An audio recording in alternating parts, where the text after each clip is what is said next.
大家都聽過神創造天地6日，抑或係6個好長嘅時期，呢兩種講法都好耐啦，係咪？但有第三種講法，我都第一次聽嘅，講俾你聽下。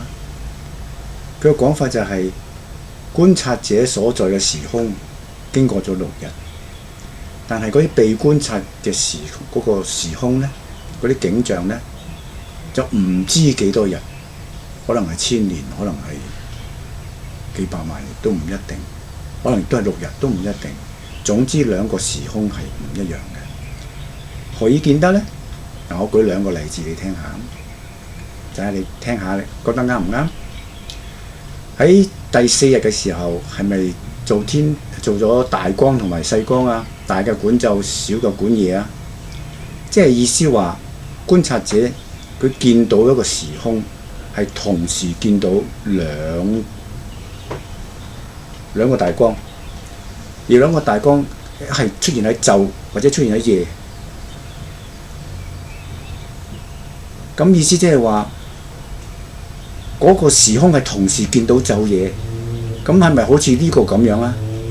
如果係呢個太空咁樣嘅狀態嘅時候，根本呢度地方係唔會有晝夜。係咪啊？喺太空唔會有晝夜嘅，係我哋人喺地球上係一個好細嘅一個地平線上面，我哋先至會感覺到有晝夜之分。喺太空中係沒有晝夜呢樣嘢㗎，所以被觀察嗰個時空同觀察者所在嘅時空係兩回事。觀察者會經歷有晚上有早晨。佢先會認為嗰日過咗啦，但係佢觀察到嗰個時空呢，佢同時見到有大光、細光，同時見晝夜，咁即係唔同嘅時空咯。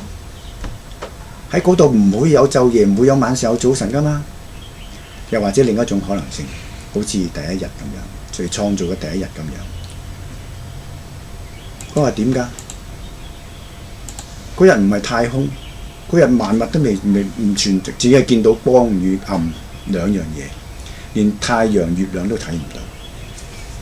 喺第一日嘅時候，同樣事情嘅發生，亦都係兩個唔同嘅時空。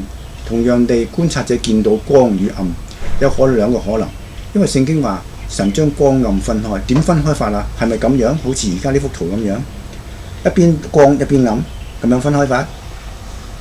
一或係光與暗輪流交替出現，咁對佢嚟講都係可能係一種分開嚟嘅喎。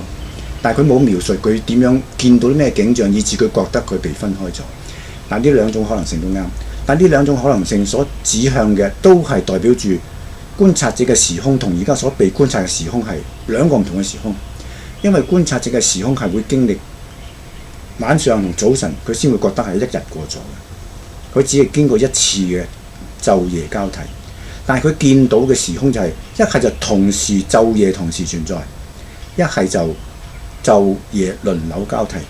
如果係晝夜輪流交替嘅話，即係話所觀察嘅時空已經經歷咗一日啦，但係個觀察者都唔覺得自己經歷咗一日，因為佢未經歷到佢嗰個時空裡面嘅晝夜交替，晚上早晨，所以佢唔認為佢經歷咗一日。但係佢見到嗰個景象已經係晝夜交替咗一次，所以係咪即係意思話唔同時空咯？如果佢係同時見到晝夜，咁嗰個時空都係唔係觀察者嘅時空咯？觀察者嘅時空唔會同時晝夜，佢一定只會係晝與夜交替噶嘛。所以結論嚟講都係觀察者所在嘅時空同所觀察緊嘅景象嗰個時空係唔一樣嘅。所以翻到頭先最早嘅講法，神用6日創造天地，係神用緊嗰個觀察者所經歷嘅6日去俾佢見到神創造天地嘅6個景象。究竟呢6個景象經歷咗幾耐？聖經冇講，留待科學家自己去研究吧。神容許我哋用6日，我哋人類經歷嘅6日去理解神當時去做天地嘅嗰種嘅6日。其實再用緊呢個6日呢個時間嚟理解嚟描述都係唔啱嘅。不過神容許我哋，因為人類所能有嘅經驗諗到盡晒，都只能夠係如此去讓你表達。神當日創造萬物嘅時候，時間空間都未有，點樣去話俾你聽？神喺乜嘢狀態底下而去創造呢？神如果能夠存在喺某個狀態嘅話，咁即係嗰個狀態仲大過神啦，係唔講嘅都講唔通嘅。神佢嘅意念係咁樣設定，個宇宙萬物就係咁樣被創造出現。神咁樣諗，神咁樣定，就係咁樣。神容許我哋用我哋今日所經驗嘅6日去理解佢當日用6日做，感謝神咯，讓我哋咁樣去理解咯。